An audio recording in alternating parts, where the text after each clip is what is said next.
Dear colleague, it's a great pleasure and honor to participate in the Sérgio Mascarenhas Symposium.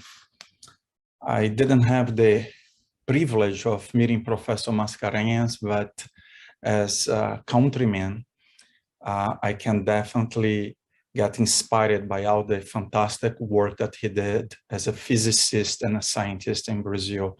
And he is definitely a source for great inspiration.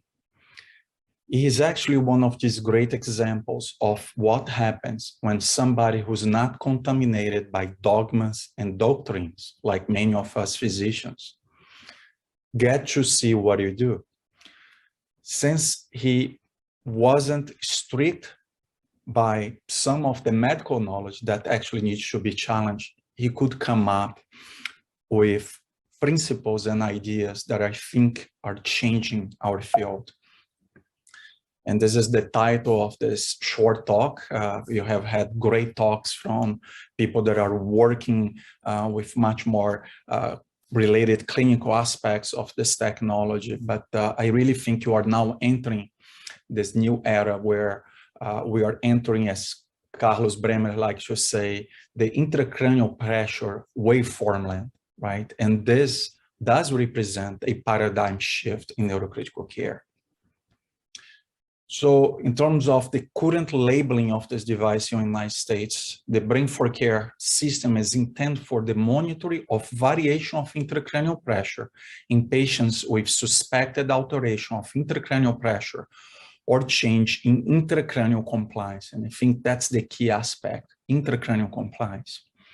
The system does so by providing surrogate ICP waveforms and associated parameters, including the estimated P2 P1 ratio, the normalized time to peak, derived useful ICP pulses and cardiac pulses for the interpretation of the physician who should look at this in conjunction with all the clinical and imaging data before making a final interpretation.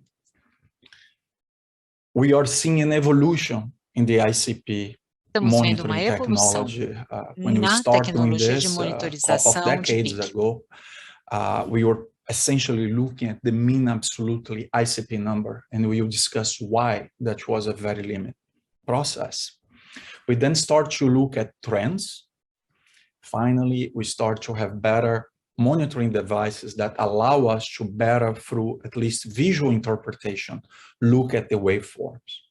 But one of the main limitations of all these devices being related to the high degree of invasiveness. You require either a placement of an ICP bolt or a ventriculostomy catheter. And as you all know, they all have their limitations and risks, and they lost accuracy, specifically the bolts, over time. We are now breaking this new era where even though you don't quite have an ICP number, we have a very accurate description of the ICP waveform and all these other associated parameters in a known waveform. And this is what the Brain for Care technology brings into place. The other key aspect of this technology is the incorporation of AI.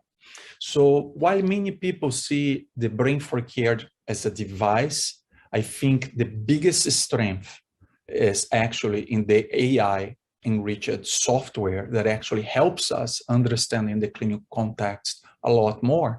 And we will have a big utility, not only with the Brain for Care device itself, but potentially even with invasive ICP devices.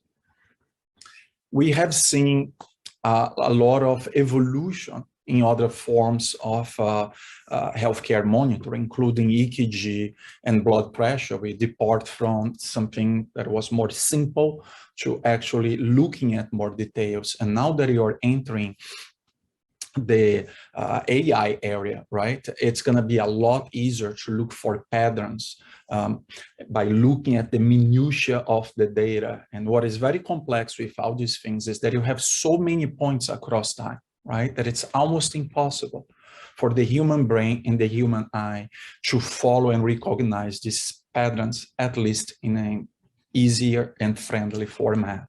So I think, again, we are looking at going beyond the device and incorporating what AI software you'll be able to do to us in terms of ICP monitoring.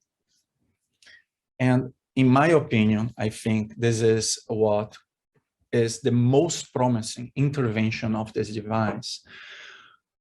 In general, I think we all have been very disappointed with what you have seen in terms of the benefit of treating intracranial hypertension crisis, right?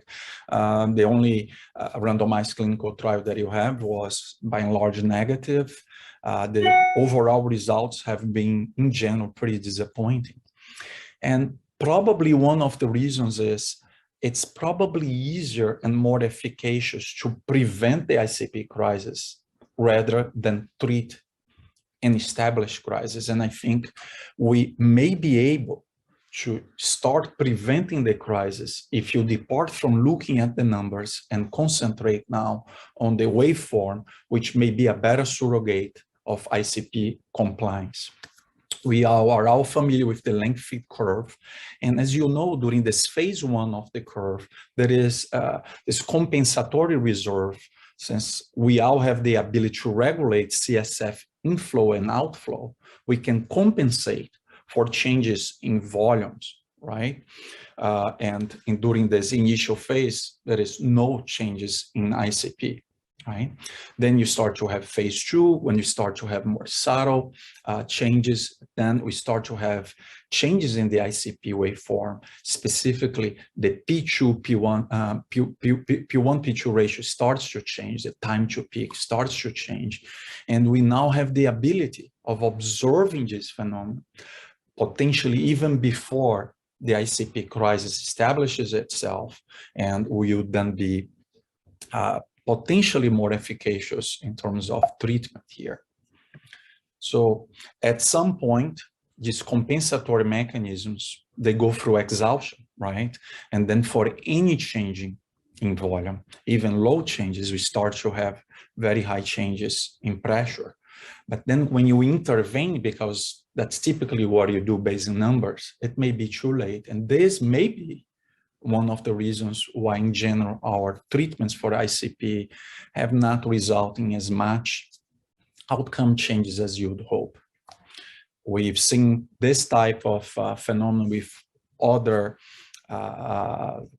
surrogates and other measures in medicine.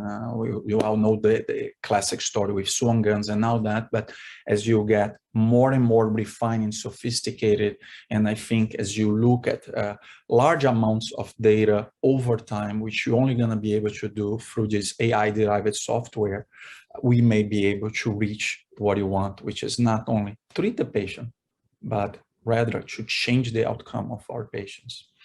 With that, I would like to thank you again for the opportunity, and I hope you all enjoy this wonderful day with Brain for Care.